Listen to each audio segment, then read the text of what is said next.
How do you use the Pythagorean theorem to find the length of one of the short sides of a right triangle?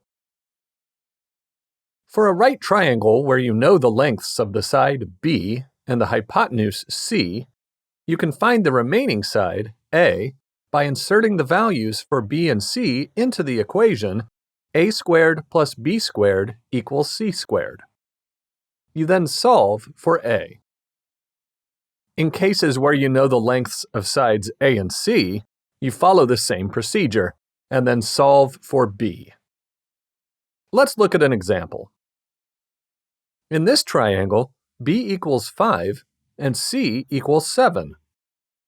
Let's insert these values into the equation in order to find A. A squared plus 5 squared equals 7 squared.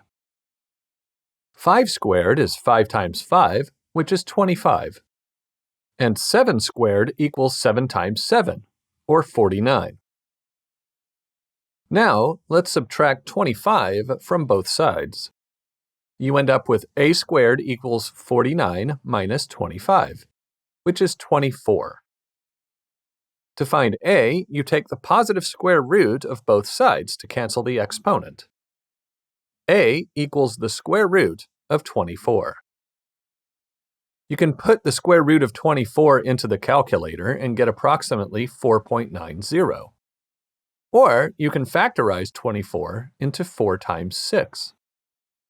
Because 4 is a square number and can be written as 2 squared, the square root of 24 equals 2 times the square root of 6, or 2 radical 6.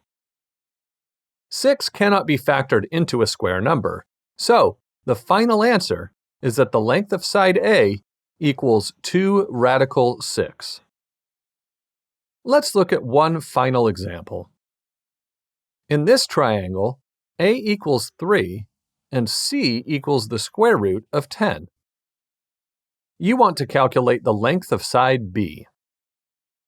Let's insert the values into the equation a squared plus b squared equals c squared.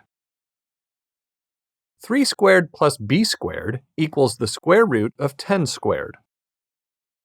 3 squared equals 3 times 3, which is 9.